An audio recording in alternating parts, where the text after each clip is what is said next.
Hi everyone. Wanted to pick up where we left off last week and look at your final projects and where they stand right now. The one thing that I'm really looking at this week is seeing how the whole body of work has evolved and how it fits together. In other words, is it cohesive? Do the images look like they've been shot by the same photographer around the same subject matter? So I'll talk a little bit about some technical things and other stuff, but really looking at that cohesive element as one of the major factors in the involvement of your final project. So starting off this week, we have Emily's work, and Emily is shooting pivotal moments in her life, and especially people surrounding those pivotal moments. And two of the people, I guess, are her grandparents. And we start off with this wonderful portrait. I just really love the expression on her face, the great smile. She feels very much at ease and comfortable with you being the photographer.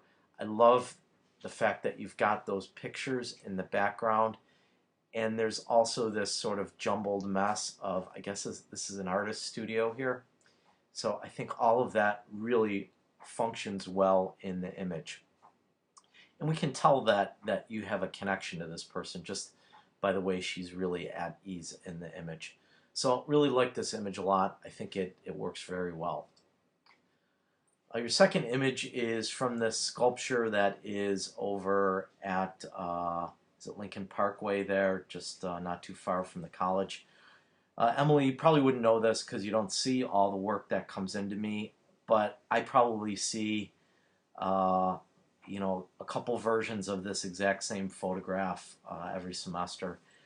So the piece itself is certainly an engaging piece of artwork, but one of the problems I have with it is it almost feels like you're appropriating or copying someone else's work and making it your own. So you're taking somebody else's sculpture and just putting in a photograph and repackaging it and calling it your own. So I'm not super crazy about that. I also think that in this instance, I struggle to figure out what the relationship is to the pivotal moments in your life. Perhaps something in your life happened at this spot that was pivotal, but I don't think this image really communicates that very well. Maybe having a title on it would help the viewer understand it a little bit more. But if I had to edit out one of the images in your series, certainly this would be the first one to go in my book. Another great portrait, and I think your portraits really are your strength here. Again, you can see sort of the comfortability that he has with you. He's very much at ease with your presence in the studio there. Again, I like the fact that it's very jumbled and messy, yet there is a sense of organization as to where you put him in the frame and how our eye works through all of these images. So again, another great shot, and also love the lighting here. You've got this great lighting that's coming from the side of the frame, which is emphasizing the texture, the wrinkles in his neck and his fabric on his shirt, and even the framing on the art canvas. So another great shot, and definitely a keeper. This image again goes back to the image of the sculpture that I talked about a few minutes ago. I don't really see the connection to moments in your life. I know that if we do a title, that maybe helps us along the way a little bit, but as it stands, it's just kind of like just a very ordinary landscape type of image. So I think we need some more connection to you out of this image. And quite honestly, the light's not very spectacular here. Uh, if I was going to shoot this landscape shot, I think I'd want to wait until the sky is a little bit more beautiful, or we have a little bit more interesting side light here. In this instance, again, just feels like just a snapshot, ordinary image of an ordinary place. When you're doing landscape shots, really, it's about light, and you've got to find some time that the lighting is really beautiful in this spot, and if you do that, this image is going to have a lot more impact, I think. And then last image here, I just wonder why you choose to present this so light, or I mean, I'm so dark. I certainly would brighten this image up a bunch so we can see the details here. I don't know if this is some scarring or some skin blemishes or what it is here, but certainly when it's a little bit darker, it is not really obvious. When we lighten this image up just a little bit, our eye is brought directly towards that. So I would consider lightening that up. And again, you're going to have to reconcile how this image fits in with the broader group of images. You know, you've got two images of your grandparents that they look very much at ease. They're very casual. There's nothing sort of uncomfortable about it. This image, I think, becomes a little bit more uncomfortable. It makes the viewer wonder why the blemishes or the scars are there, and I think that we've certainly can address that in your artist statement, but the image really has to work within the series. So I want you to really take some good hard looks at your 8 to 10 images and figure out and ask yourself, do they all fit together? Do they all work together? Do they all look like they were shot by the same photographer? From my neutral observation point here, it feels like these images seemed a little bit separated. You know, the two pictures of your grandparents almost could be one body of work. The two landscape images probably go together, and this one feels like almost a completely different, very personal type of image. So if you have any questions, let me know, but keep an eye on that whole cohesive element and think about how all of these images interact with each other. Not just putting single photographs that represent distinct moments in your life, but single photographs that, when placed within a group of other images, create a very unique narrative. So hopefully that makes sense. If not, shoot me an email or give me a buzz and we can talk about this a little more.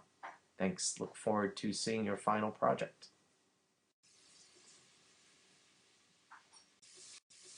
So next up we have Judy's work, and she is working on some food photography.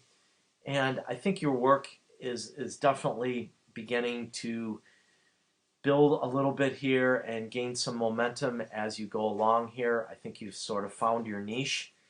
So the first image we've got looks like some cookies, and certainly I love the fact that we've got sort of these lines that push our eye towards the cookies that have been frosted with the vertical and horizontal striping on there. So I think this image has been arranged really well. We've got a beautiful composition in there that leads our eye nicely through there. I kind of feel like the edges of these cookies are washed out a little bit. Perhaps your exposure is a little bit too bright. And the other thing that I did mention last week and again mentioned this week, the color on these feels a little bit off.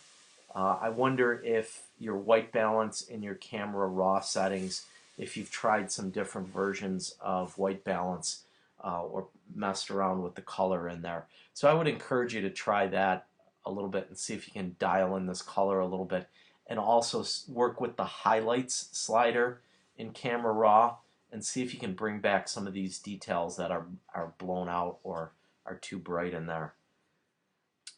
Second image, I like the simplicity of it. Again, the design looks really great. You are, again, kind of washed out in your highlight area, and your color balance, again, is a little bit off. And I think this image feels just a little bit blurry. So make sure that you're using your camera on a tripod for these images, or some sort of stable surface. That certainly is going to help you get these images really, really sharp and in focus, which I think food photographs really need to be very sharp. Again, this image also feels like it's just slightly out of focus. And one thing that I'd like you to do is go in and check your lens and look and make sure you don't have any fingerprints on the lens. I'm seeing this sort of, see this soft area right here? That's kind of what happens when we get some stuff on our lenses, whether it's a fingerprint or just a smudge or something like that. And the more I look at these images, I'm almost convinced that you probably do have something on your lens there that is making these images blurry. So get a soft cloth, not a paper towel or something like that. It's really got to be a soft cloth or an old t-shirt or one of those microfiber glass cleaners, and go in there and really clean your images. I'm sorry, clean your lens and make sure that you don't have any spots on there that's giving you this effect. I'm pretty sure you do just by looking at these images.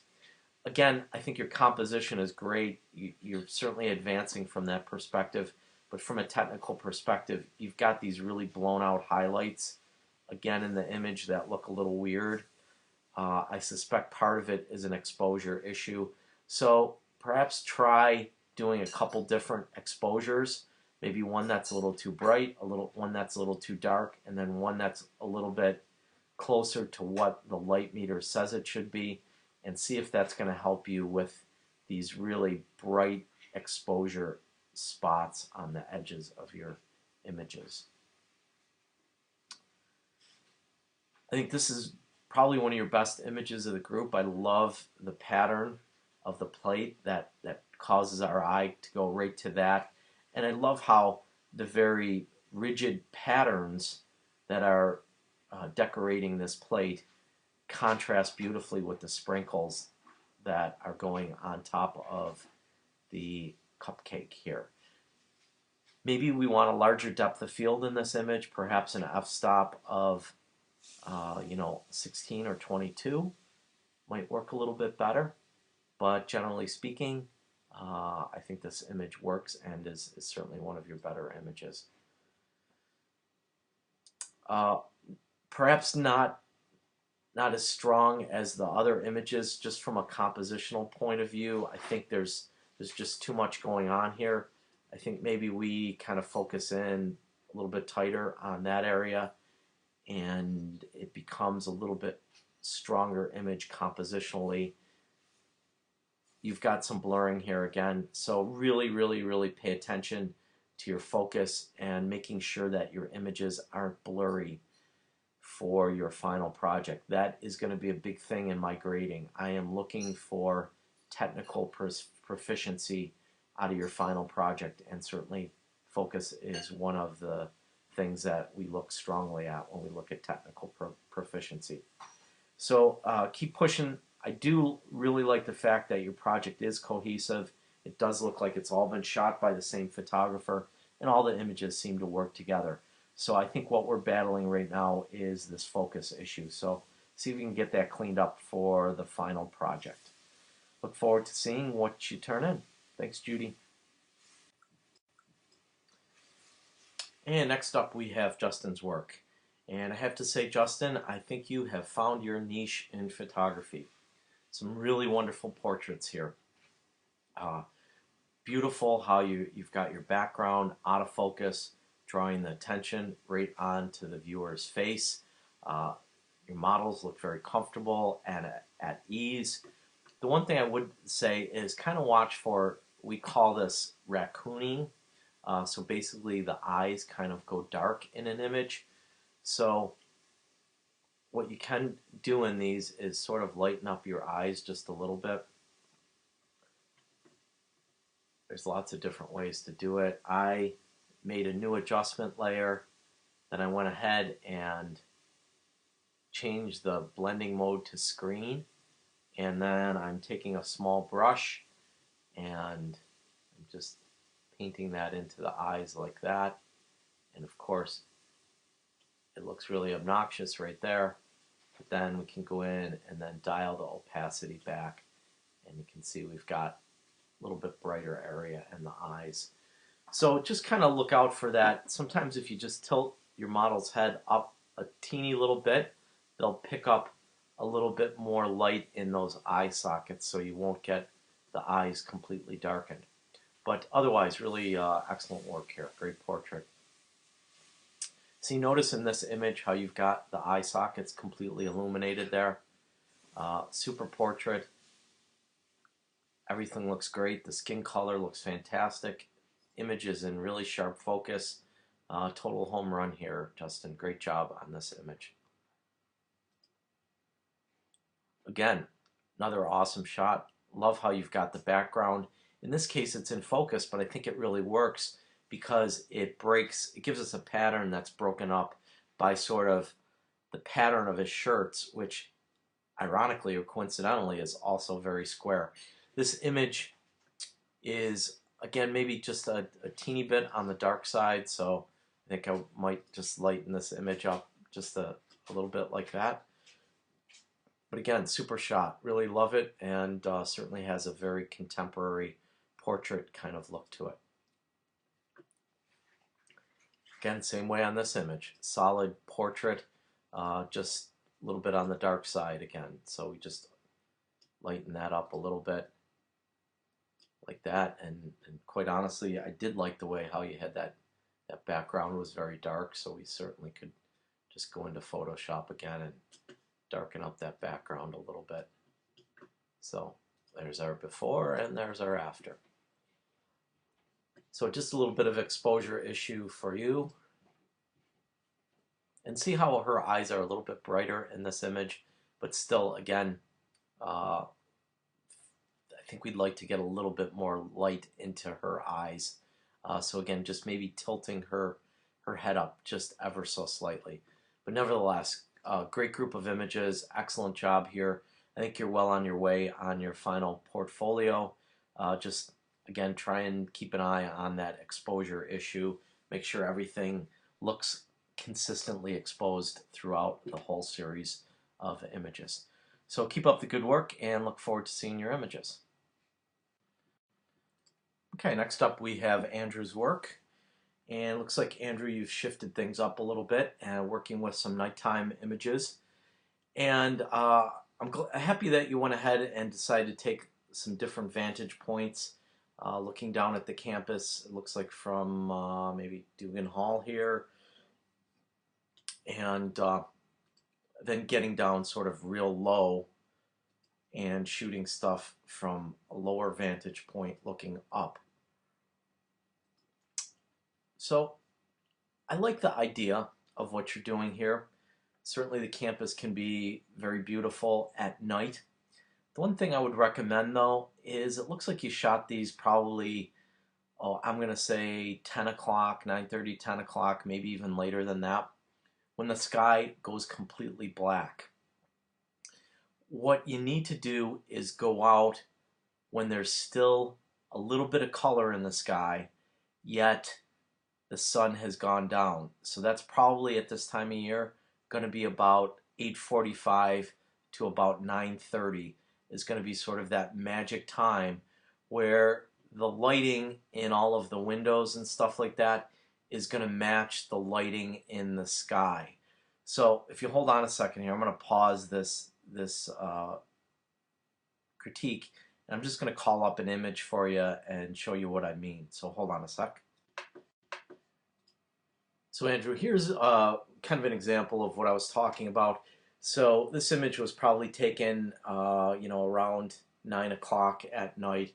So the sun is down, it's below the horizon, yet there's still a little bit of color, or what we call afterglow, in the sky.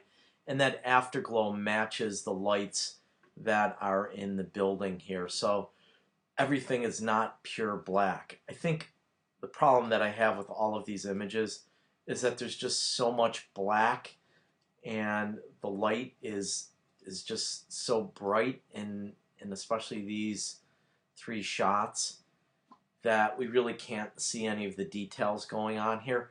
So you've got a few days where it's supposed to be pretty nice here in the next week or so.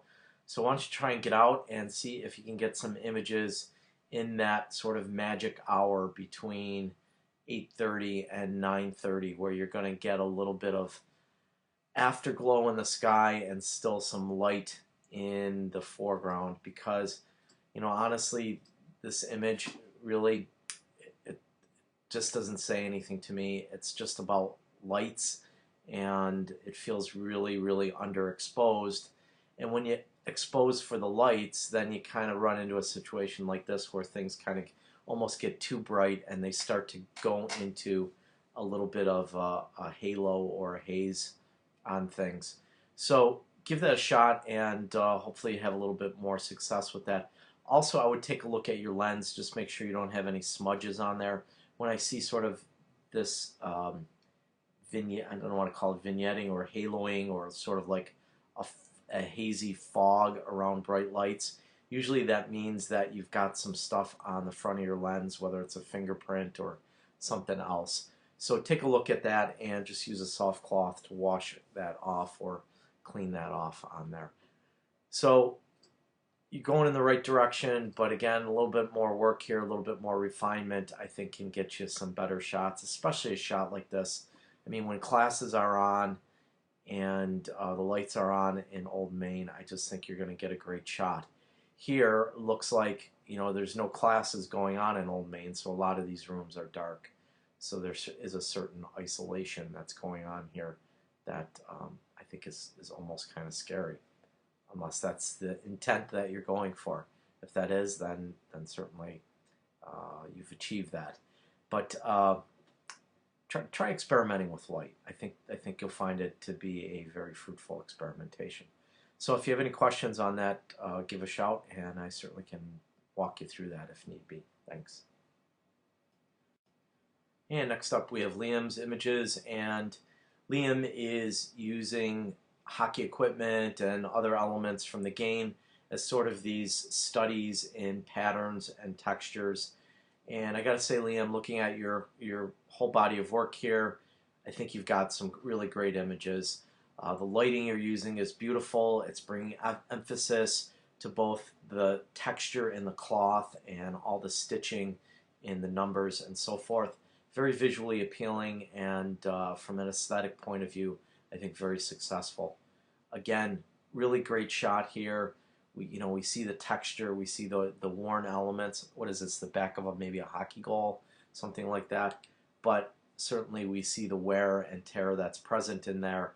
And again, there's a certain aesthetic presence here that is rooted in the way you've used light to show pattern and form and shape. So super job on here. Same way on this, you've got the side lighting coming from up here, which is emphasizing all the little torn edges in the pieces of tape. And looks like maybe a stick here or whatever, but again, we can see sort of the wear and tear on there that's present.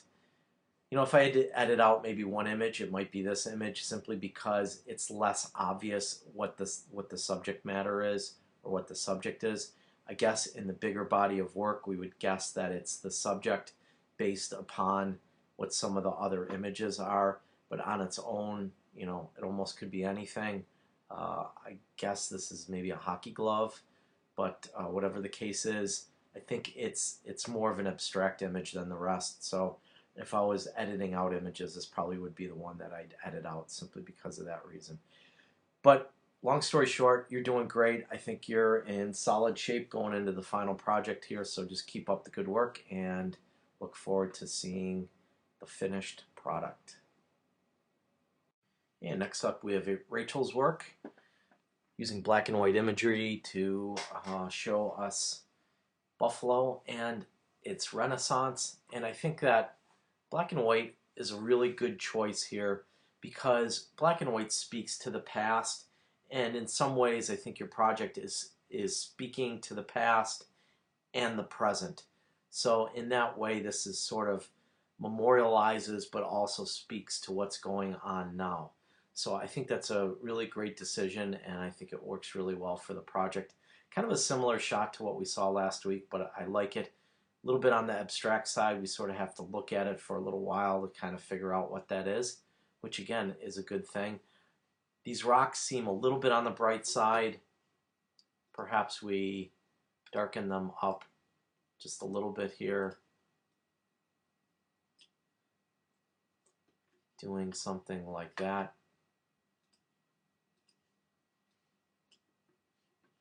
I think that brings just a little bit more attention to what's going on in that part of the photograph. Second image, really love the beautiful long line that takes our eye from the left corner into the center of the photograph. I like that you've got a car going down there. So this talks a little bit about the improvements on Main Street, that traffic is going on there. The one thing I would say about the photograph, it feels a little bit gray. I think your whites look a little bit muddy, and in really good black and white photography, we want our whites to sort of pop a little bit, I guess would be the way I would describe it. So one of the ways we can do that is with what's called an S-curve, and putting an S-curve into your uh, image. So I just clicked on curves, made a new curves layer, clicked on this little finger here, and then I'm clicking on the white, and then I'm dragging my mouse up. And you can see how that white is actually being brightened. And that white was, now that you see it brightened, you can see how it was actually pretty dark, much darker than I typically like it to be. And then this area, that pathway, I did the same thing, dragged my mouse on it, and it gets darker. And then look over at our histogram now, it has sort of like an S curve in it. And look at how much more punch this image has than that. So this image looks a little bit punchier than the original shot here that looks kind of flat and gray. So when we're looking at black and white images, you really want to look at the blacks and whites and make sure they really pop, I guess would be the best word to use. Have a lot of contrast in them. I'm actually adding back your sky here by painting that mask back in. So that's one thing with this. There is also a great program.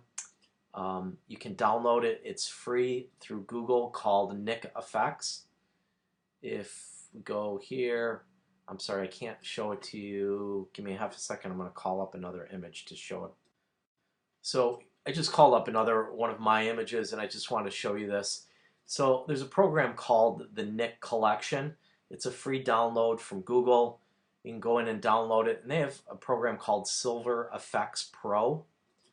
So you just input it as a filter plugin into Photoshop, and if you watch it come up here, you'll see it'll give me a new interface, and it kind of helps us with the conversion of black and white. So you can see there's all different versions of the way the image is going to be converted in black and white. So for me, I kind of like that conversion. And notice how really poppy the contrast is on that versus something like, let's see what else we got here that we can pick from. Maybe this image or this image is kind of a little bit flatter, grayer, and duller. So if you have some time to play around, I would recommend downloading that piece of software and playing around with it. It's really helpful if you're doing black and white stuff. So again, another great black and white image. You've got a lot of texture going on here, really nice lighting. The one thing I wonder about, this looks like it's, I could be wrong on this, is this the gate over at Forest Lawn? If it is, I just wonder how that fits into the overall narrative of the Buffalo story and sort of the rebirth of Buffalo story. So make sure all of your images sort of have this cohesive story that they're telling. You don't want to just kind of throw something in there just to have it in there just because it looks great, which this is a really solid image, but make sure somehow it fits within the narrative. So good job on that. Again, another great landscape shot. Again, I would spend some time on this image though, making sure that there is just the kind of contrast that I would want in a black and white image. So I just went in, created a new level, new layer. I changed the blending mode to screen, and then I would go in and just brighten up these individual spots, like that sign, like this sort of path on the road. Maybe I went a little too far with that. Now I'm just doing it really quickly here, but something like that. Go into that sign right there, some of these buildings, all of these things kind of brightening them up so that we've got a little bit more contrast in here. You know, think you almost want to have like blacks on whites. So whenever we have darks on whites, it tends to give a sense of three dimension and more texture. So think about that. Think about playing around with it, something like that. And I think you can really finesse your black and white imagery. So it looks really great. So there was some adjustments. There's the before and there's the after. I think you can really see how that now starts to have a certain sense of three dimension in there. And then the last shot of the Shays sign. Again, I think it just feels a little bit on the dark black side here. And so again, I would do that same exact technique I did and start to open up some of these different spots within the sign. Again, I'm doing this just pretty quickly for demonstration purposes, but you know, I think showing some of that texture in the sign could be a good thing. Same way up over in here, a little bit of that texture. So good job on the conversions, but I think you can continue to finesse them a little bit more and come up with something that's really going to look spectacular for your final. So good job on this. And by the way, did I see that you were one of the designers on the quadrangle? If that is the same Rachel Peck, then congrats on that. I thought it looked awesome this year, so great job on that. So anyhow, I look forward to seeing your final project. Keep up the hard work.